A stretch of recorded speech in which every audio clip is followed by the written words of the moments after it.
ALP మైండ్లో గాలి వస్తలేదు. మంచి మెషిన్లు పెట్టి కార్మికులకు గాలి ఇవ్వండి, మంచి నీళ్ళు ఇవ్వండి, వాళ్ళకి సదుపాయాలు లేవు, ఆ సదుపాయాలు కల్పించండి.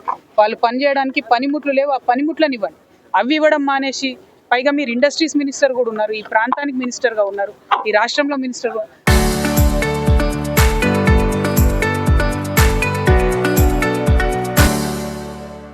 ఆ పని చేయకుండా పొలిటికల్గా ఏదో మమ్మల్ని అడ్డుకొని లాభం పడదాం అనుకుంటే అది కరెక్ట్ విషయం కాదు.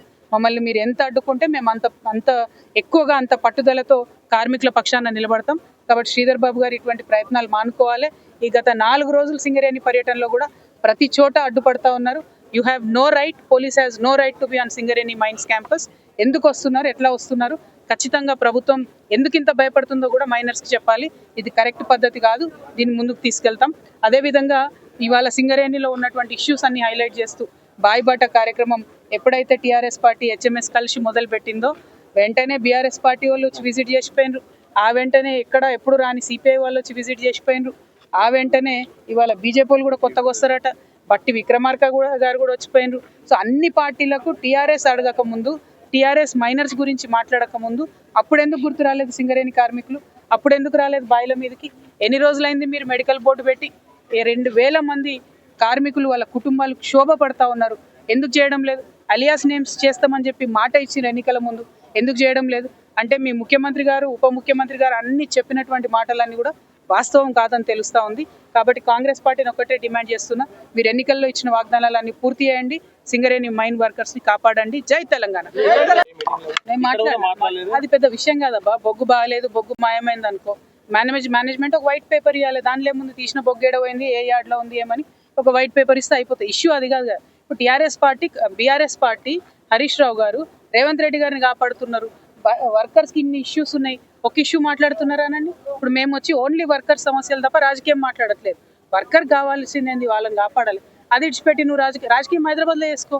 సింగరేణిలో ఏం పని ఉంది? సింగరేణిలో వర్కర్స్ గురించి మాట్లాడు, వర్కర్స్ వెల్ఫేర్ గురించి మాట్లాడు. అది మాట్లాడకుండా నువ్వు వీళ్ళ మీద వాళ్ళు, వాళ్ళ మీద వీళ్ళు గుర్దేసుకుంటారు. ఇప్పుడు ఈ మిక్స్లో కొత్తగా బీజేపీ ఆయన 30 ఇవ్వాలి. ఆయన ముందు కోల్ బ్లాక్లు పట్టుకురండి, మహేశ్వర్ రెడ్డి గారు మీరు కొత్త బ్లాక్స్ తీసుకురండి, సింగరేణిని బతికించండి. అంతేగాని సింగరేణి మీద మీరు బతుకుదాం అనుకోకండి, సింగరేణిలో రాజకీయం చేసి మీరు బతుకుదాం అనుకోకండి. కార్మికులను బతికించండి అని నేను డిమాండ్ చేస్తాను. మీ మీద ఉన్న ఆరోపణ ఏంటంటే గతంలో మీరు గౌరవ అధ్యక్షురాలుగా పనిచేసిన స్పందించని కవిత గారు ఇప్పుడు ప్రత్యేకంగా ఒక పార్టీ పెట్టుకున్న తర్వాత ఇప్పుడు బాయిబాట అని చెప్పి కార్యక్రమం తిరగడం అంటే మీకు తప్పుడు ఇన్ఫర్మేషన్ ఉంది బ్రదర్. నేను గవర్నమెంట్లో ఉన్నప్పుడు ఆల్మోస్ట్ ఒక నెలలో 3 నుంచి 4 సార్లు కార్మికుల నాయకుల్ని, ముఖ్యంగా సింగరేణి వాళ్ళని పదే కలిసినాం. చిన్న మైక్రో లెవెల్ ఇష్యూస్, ప్రతి డిపార్ట్మెంట్లో ఉన్న ఇష్యూస్తోని వాటిని సాల్వ్ చేసినాం. ఎక్కడన్నా కోర్టు కేసులు ఉంటే వెంటబడి అవి పరిష్కరించినాం.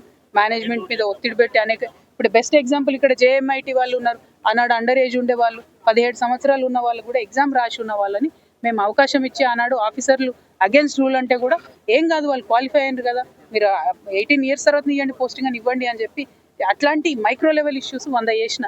అసలు ఈ ఇష్యూస్ కూడా సగం మందికి తెలియదు మాట్లాడేటోళ్ళకి. వాళ్ళు మళ్ళీ నన్ను విమర్శించడం ఎందుకు? విచిత్రం కాకపోతే అల్టిమేట్గా కార్మికులు డిసైడ్ చేస్తారు, ప్రజలు డిసైడ్ చేస్తారు నా ఫ్యూచర్ ఏందని. మేము మాత్రం కార్మికులతోని ప్రజలతో ఉంటాం, వాళ్ళ కోసం ఫైట్ చేస్తాం. Thank you. జై తెలంగాణ.